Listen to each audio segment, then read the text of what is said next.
Welcome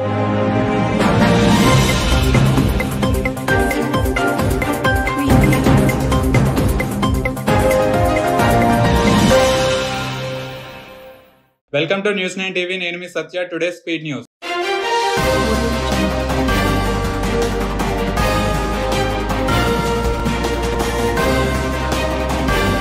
Andhra Pradesh ముఖ్యమంత్రి చంద్రబాబు నాయుడు, తెలంగాణ ముఖ్యమంత్రి రేవంత్ రెడ్డి ఈ రోజు ముఖాముఖి భేటీ కాబోతున్నారు. రెండు తెలుగు రాష్ట్రాలు కలిసి ముందుకు సాగేందుకు, ఉమ్మడిగా అభివృద్ధి సాధించేందుకు ఈ ఇద్దరు ముఖ్య నేతల సమావేశం వేదిక కాబోతుంది.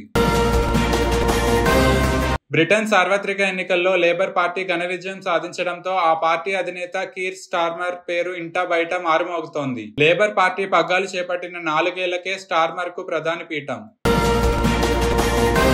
బ్రిటన్లో సార్వత్రిక ఎన్నికల్లో దిగువ సభ హౌస్ ఆఫ్ కామన్స్ లో భారత సంతతి వ్యక్తుల హవా కొనసాగుతోంది. రికార్డు స్థాయిలో 28 మంది అభ్యర్థులు అక్కడి పార్లమెంటుకు ఎన్నికయ్యారు.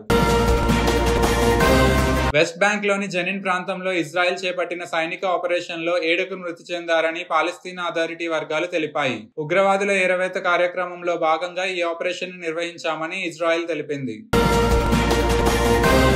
నీట్ యూజీ పరీక్షను రద్దు చేయడం వల్ల నిజాయితీ కలిగిన లక్షల మంది అభ్యర్థులు నష్టపోతారని కేంద్రం సుప్రీంకోర్టుకు తెలిపింది. పెద్ద ఎత్తున అక్రమాలు జరిగినట్లు రుజువులు లేనప్పుడు ఆ చర్య చేపట్టడం హేతుబద్ధం కాదని స్పష్టం చేసింది. వాతావరణ మార్పుల కారణంగా ఉత్పన్నమవుతున్న అధిక ఉష్ణోగ్రతలు, తీవ్ర చలి అల్ప మధ్యాయ దేశాలలోని చిన్నారుల పాలిట శాపమవుతున్నాయని తాజా అధ్యయనం తేల్చింది. అక్కడ జరిగే నవజాత శిశు మరణాల్లో 4% పైగా ఇవే కారణమవుతున్నాయని జర్మనీ రీసెర్చ్ శాస్త్రవేత్తలు పేర్కొన్నారు.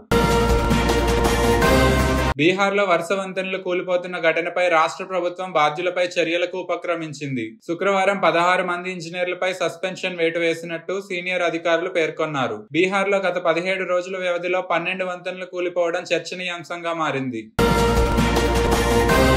స్వలింగ వివాహాలకు చట్టపరమైన గుర్తింపు కల్పించడానికి నిరాకరిస్తూ గత ఏడాది అక్టోబర్ 17న వెలువరించిన తీర్పును సమీక్షించాలన్న అభ్యర్థనలు పరిశీలించేందుకు సర్వోన్నత న్యాయస్థానం అంగీకరించింది.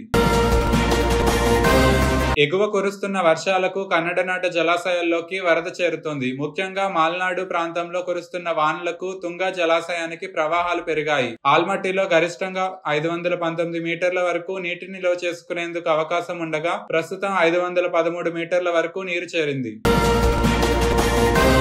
దేశవ్యాప్తంగా సంచలనం సృష్టించిన పూణే కారు ప్రమాదంలోని నిందితుడిగా ఆరోపణలు ఎదుర్కొంటున్న బాలుడు శుక్రవారం రోడ్డు ప్రమాదంపై 300 పదాల వ్యాసాన్ని బాల నేరస్తుల న్యాయ మండలికి సమర్పించారు.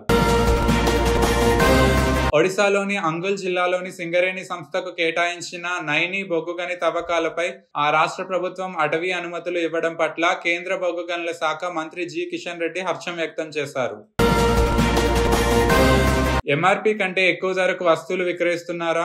నాసిరకం ఉత్పత్తులు అంటగట్టి సేవాలోపానికి పాల్పడ్డారా? అయితే ఇంటి నుంచే వినియోగదారుల కమిషన్ కు ఫిర్యాదు చేయొచ్చు.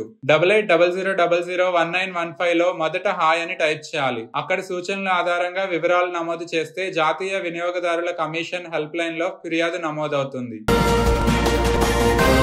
హైదరాబాద్ ఓఆర్ఆర్, ఆర్ఆర్ఆర్ మధ్యలో ఫార్మా క్లస్టర్లను ఏర్పాటు చేసి ఔషధ పరిశ్రమను ప్రోత్సహిస్తామని తెలంగాణ ఉప ముఖ్యమంత్రి బట్టి విక్రమార్క తెలిపారు. వానాకాలం ప్రారంభమై 4 రోజులు దాటినా రిజర్వాయర్లలోకి ప్రవాహాలు చెప్పుకోదగ్గట్లుగా ప్రారంభం కాకపోవడంతో ఖరీఫ్ ఆయకట్టు సాగు జాప్యమయ్యే సూచనలు కనిపిస్తున్నాయి. తెలంగాణలో వానాకాలంలో భారీ మధ్య తరహా ప్రాజెక్టుల కింద సుమారు 45 లక్షల ఎకరాల్లో సాగు కావాల్సి ఉంది. అత్యాచార బాధితురాలైన ఓ బాలిక అవాంఛనీయ గర్భం తొలగించేందుకు అనుమతినిస్తూ శుక్రవారం హైకోర్టు ఆదేశాలు జారీ చేసింది. మెడికల్ బోర్డు నివేదిక సమర్పించిన నేపథ్యంలో ఆ బాలిక తల్లి అనుమతి తీసుకుని గర్భం తొలగించాలంటూ గాంధీ ఆసుపత్రి సూపరింటెండెంట్ కు ఆదేశాలు జారీ చేసింది. రుణమాఫీ, రైతు భరోసా, రైతు బీమా పథకాల అమలు కోసం భారీగా రుణాల సేకరణ రాష్ట్ర ప్రభుత్వం ముమ్మరంగా కసరత్తు చేస్తోంది. వచ్చే నెల 15లోగా 2 లక్షల రూపాయల పంట రుణాలు మాఫీ చేస్తామని ప్రభుత్వం ఇప్పటికే ప్రకటించింది. పండ్లు, కూరగాయలు, ఇతర ఉద్యాన పంటల సాగులో తెలంగాణ అగ్రస్థానంలో నిలిపేందుకు అధికారులు కృషి చేయాలని, ఆయా తోటల సాగుకు ఊరూరు రైతులను చైతన్యపరచాలని రాష్ట్ర వ్యవసాయ శాఖ మంత్రి తుమ్మల నాగేశ్వరరావు సూచించారు.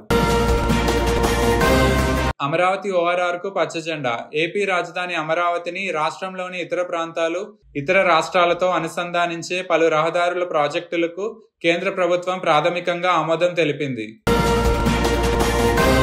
బాలికలు పాఠశాలల వద్ద సీసీ కెమెరాలు ఏర్పాటు చేయనున్నామని హోంమంత్రి వంగలపూడి అనిత తెలిపారు. అనకాపల్లి జిల్లా పాయకరావుపేటలో పలు పాఠశాలల్లో శుక్రవారం